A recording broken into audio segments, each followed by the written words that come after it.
What's up, everybody? It's your favorite archer's favorite nerd, and today we are looking at the MMC Rodimus. I don't remember his real name or his third-party name. It's in the title, you know what I mean? Get your scroll on, get your read on, Mac. And we're going to start talking about him. We're going to get through these accessories, but as you can see, immediately, he holds them both just fine. And they can also be stored on his back in this peg hole right here. And you can have it this way or around, whatever your little heart desires. And you can take the bow and take either one of these and plug this in here and kind of have it off to the side. It's obnoxious, but the option is available. And to look at those in more detail, it's just a flat gray cast here, nothing special. You know, and even a little hollow up in there, if you know what I'm saying. And then this unit has some orange accents and then some silver paint on the arrows. And then these bits here, collapse, but mainly for the bumper. And we'll get to that when we get there. And then he comes with an alternate head, which to me is the joy of the accessories. It has a little smirk. It's subtle. I could actually use it a bit more, like a bit more of an exaggerated smirk. But either way, it's nice to have. This will be the head I'll be using. It's detailed the same as the other, which we'll talk about when we get there. It's just replaced with taking that screw out and replacing it. And now we'll talk about the figure. So the head actually has a fair amount of paint. Yellow paint and orange paint on top of the red. And then I think that's painted on the inside, but that might actually be a different piece of plastic. I'll probably be able to see that when I take the head apart a bit later. And then the eyes are spectacular. They're like a metallic, bluish, it's really nice choice there. Really good job. And the head is on a ball peg, back to there, so basically nothing. A little bit down, not a lot there, and then the swivel. So ultimately fine, but it's certainly not setting the world on fire. Moving on to the arms. All right, so you can collapse them to get a more streamlined look, which is nice. He comes in packaging like this. So I was like, brr, but you can collapse it. Using it like this, you can get a swivel. The backpack does get a bit in the way, but you can get a swivel to there. You can extend this and then get the full range, but it's definitely a cheat. And then when it's collapsed, you can get it out to about there. If you extend it, you can get it all the way. So it's a cheat, but at least they offer it for you so that you can keep the aesthetic. So I'm with that. Other than that, we have a little bit of orange paint there. This is flat red plastic and flat yellow plastic, and it's a little bit on the plain side, so to speak. Bicep swivel, double jointed elbow gets you the full range. We have some orange paint and some silver paint on these. I don't know if this is accurate, but I think this looks cool. So I'm going to give it to him. And then the hands are on ball pegs, so you get a little bit in all directions, and then you get the swivel, and the fingers are on a base pin knuckle, and I think, yeah, the index finger is individually articulated, which is fine. Same for the other side. You have a waist swivel. Backpack doesn't really mess with it whatsoever, and we have some nice yellow paint. No, that is yellow plastic, I believe. Yeah. And that's just plugged in, so that is what it is. On the back, we do have some nice orange detailings, and this yellow that they used, I don't know, something with the plastic, it looks painted. I don't think it is, but it looks it. So either way, it's a nice choice. For the hips, they're universals. They get you just about the full Van Damme. I say we give it to them, and the full Monty. Non-ratcheted, they are friction, and the friction is pretty nice. This one is actually a little too tight. These reds are a different color. I'm guessing that's intentional. It's hard to keep track of some of the artwork in the More Than Meets the Eye series, which is what this is based off of. But either way, it's not the worst thing in the world. We have a thigh swivel. We have, I'm guessing that this like coral color is painted. So that's decent. And then we have a single jointed elbow. I thought it was a knee, but it still gets you past 90 degrees, so that's fine. No problems there. Nice metallic silver there, red paint there, metallic silver on the pipes.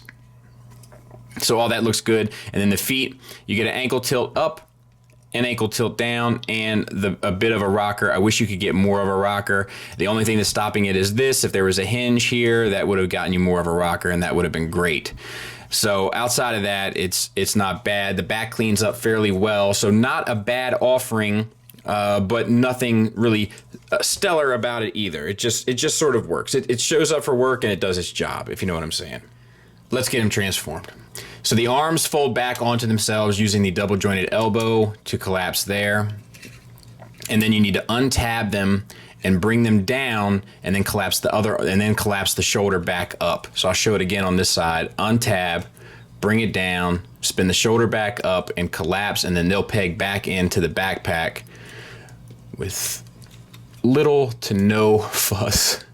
That's what we call a filler word, folks, where we're just trying to think of things to say while we're getting things done.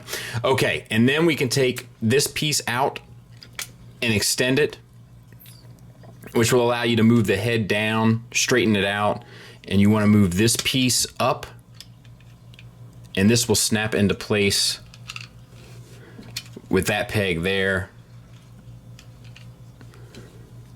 No problem. And then we're going to move this entire piece up. Actually, I think we need to spin this head around. And you want the two antennas to kind of sandwich around the back part of that bumper. And then we need to get this piece to the front, but it's challenging because of the windshield, so just spin it around to get the clearance, and then spin it the other piece back around. Lower the camera time. All right, so we're going to open this up here. You got to open up this section around the wheel. It's right there.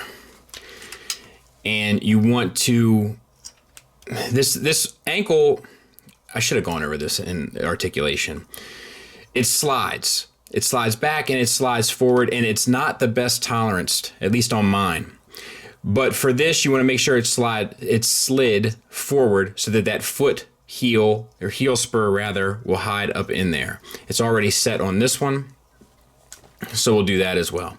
Open up here and here so that you have access to this piece, which then bends around and this tabs into there.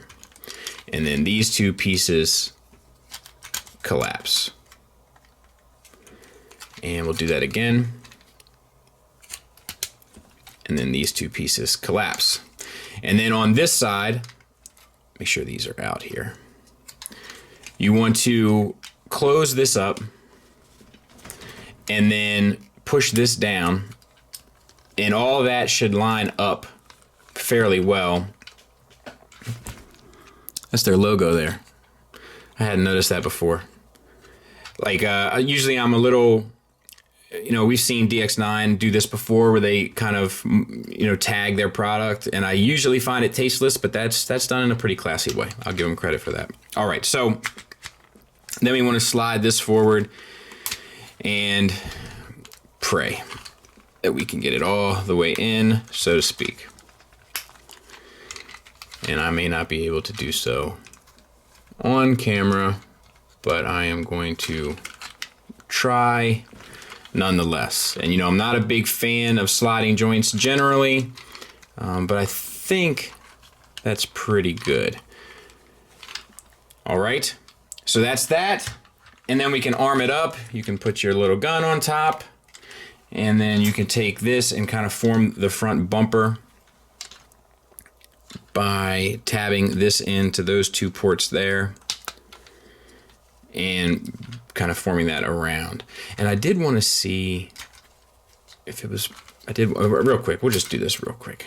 I did want to see what this looked like, or if it was even possible. No, it's not. So it doesn't have the clearance. So it's got to be on the front. And there it is. And it's fine. It's nothing special, but I think it does its job. I don't have any real complaints about it. It rolls. I think a lot of the accents come through, especially if you take the gun off, but like all the orange and stuff. This feels like something could have been done, and I don't see any reason why it couldn't have been done, like especially like right in there. Like, a lot of IDW mill and stuff, it has like those, I feel like this isn't collapsed all the way.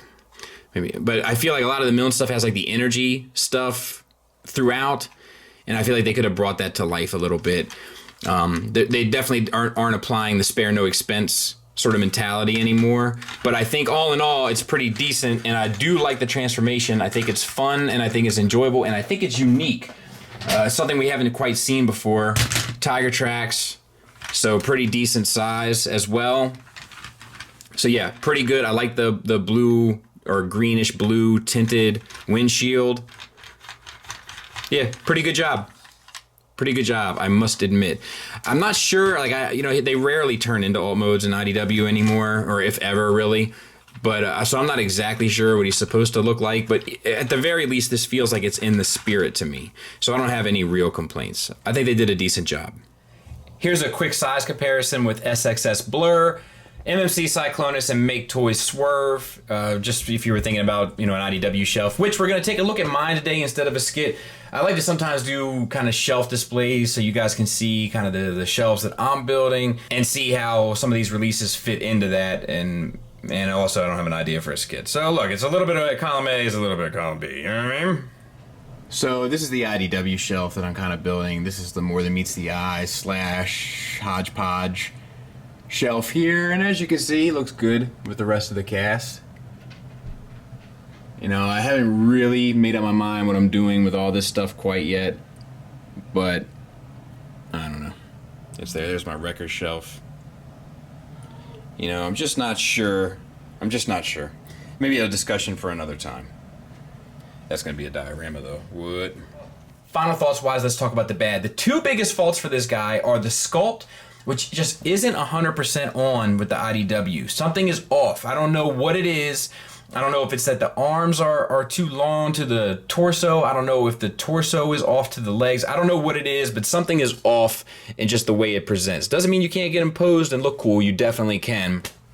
But that is one of the biggest issues here. The second issue are the ankle rockers. Even in a pose that's pretty cool, even utilizing the bow, which I kind of think is pointless, the ankle rockers here fail the figure. And as you can see, he's just sort of looks like he's got to get to a foot doctor ASAP. And then, of course, you know me, I could use a little extra paint and a little extra added love. I'm sure we're getting this guy in a number of repaints because that's been MMC's way as of late. So the least they could have done is on the main release, give us some extra love. And those are really my only 3 complaints. Positives-wise, there are plenty, including the smirk face, which I do like. I love the transformation on him. I really do. I think it's fun, it's enjoyable, it's intuitive, it's different, it's unique, and it's a breath of fresh air. I like the articulation for the most part, minus the ankle rockers. Everything else moves very smoothly, everything else is fully accounted for, and everything else works like a champ. I think it cleans up fairly well. You could argue that the SXS one cleans up even better, and I wouldn't deny that. I hope to take a look at it. Robert D's getting it, so I think he's sending it my way. The materials feel fine. They feel like typical MMC plastic. I wish we could have got some ratchets in those hips, maybe in those shoulders, but all in all, they all work fine without the ratchets, so that's really just me being greedy, perhaps. I think it has a strong presence, looks like Rodimus, and I think the price is fair for what you're getting. So all in all, do I recommend it? Absolutely. I think it's a good figure. I think they did a good job. I don't think it's perfect. I think it could have been a lot better. I think it's really close to being perfect, and that's what makes the few hiccups in the road frustrating. But I definitely recommend it if you're a More Than Meets the Eye fan, if you're a Rodimus fan, if you're a Transformer fan, or if you're an MMC fan. It is one of their better pieces. It could have been really good had they put that extra TLC that I think they used to kind of be known for into this. But at least with this, I feel like it is Rodimus. Some of the decisions they've been making recently, I'm like, man, you're making this just so you can make this repainted into something else. And at least I'm sure they took repaints into account here because that's just kind of how they do business now. But at least with this, I feel like it is definitely, undeniably Rodimus. It comes across well, and as you saw in this trade-off for the skit, he looks good on a More Than Meets the Eye shelf. So I do recommend it. I hope this helped. Thanks for listening. Thanks for watching. Until next time, take care.